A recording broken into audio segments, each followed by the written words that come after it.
You know, in a world filled with power and corruption, some people are just a complete mystery. And today, we're diving into one of the biggest enigmas out there, Hideaki Katayama. I mean, she's at the absolute peak of her power. But her backstory? It's this wild mix of incredible strength, deep trauma, and some seriously questionable choices. Yeah, to the outside world, and hey, even to her own daughter, Akiko, Hideaki is power. Plain and simple. She's the president of the Global Medical Committee, and that means her influence is, well, it's pretty much absolute. But here's the thing, that image of this untouchable, powerful leader, it's hiding a past that is just shockingly different and violent. So today, we're going to try and unpack the real story of the woman behind the title, a leader who seems to be shaped just as much by her pain as she is by her power. So, where do we even begin with someone this complicated? Well, here's the plan. We'll start with that icy public persona, then dig into the trauma hiding underneath. We'll look at how she uses her power, check out her, let's call it, complicated relationship with her daughter, and then we'll hit the big one. Is she a victim or is she an accomplice? All right, first up, the icy wall. This is the Hideaki Katayama that everyone thinks they know. She's seen as, cold, super formal, and just completely in control of every single thing around her. And her job? President of the CMG? It's not just some fancy title. It puts her at the very, very top of the entire medical world, especially in a place as structured as Zenite. I mean, she's in charge of projects that could literally change what it means to be human, and she handles all of it with this almost freezing cold calm. And when she's wielding that power, this is what you get. No hesitation, right? Zero emotion. It's just calm, formal, decisive authority. That's the icy wall we're talking about.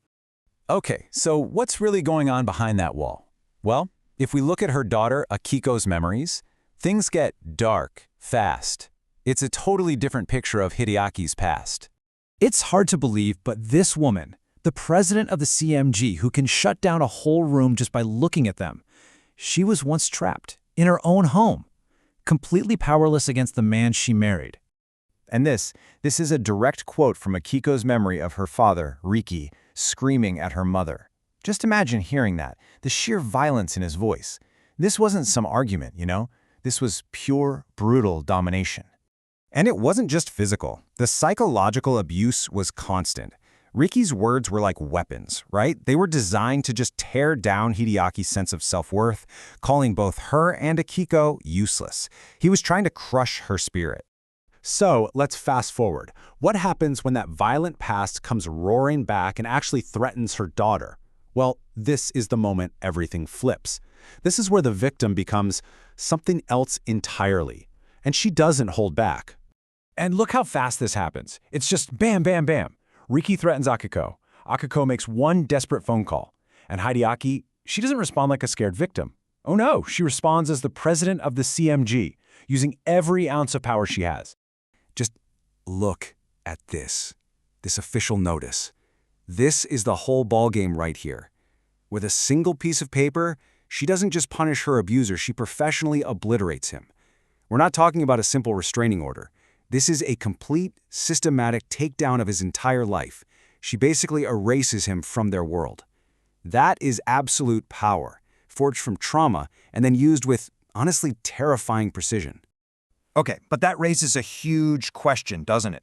If she can be this fiercely protective, if she can move mountains for her daughter, then why is their actual relationship so cold, so incredibly distant? I mean, their whole relationship is really defined by what's missing.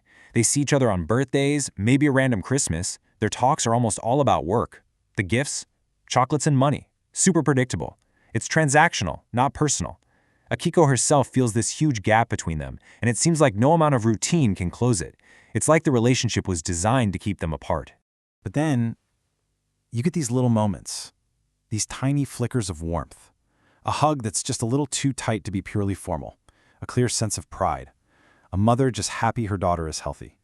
And it really makes you wonder, right? Is this distance just a scar from all that trauma, like a defense she can't turn off? Or is it something else? Is it a choice? Is she intentionally keeping Akiko at arm's length to protect her from this messed up world? And that right there, that complexity, brings us to the final and honestly the toughest part of this whole story.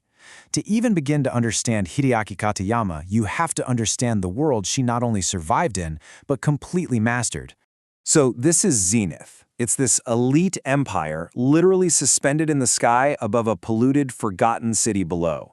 It's a world run by these shadowy, corrupt groups who do whatever they want. In a place like this, being good is a luxury most people just can't afford.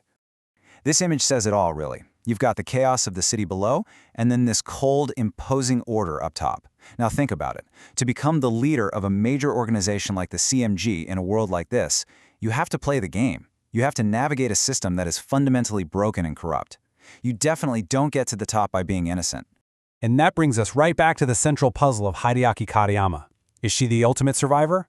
A woman who went through hell and learned to use the system's own corrupt weapons to protect herself and her daughter?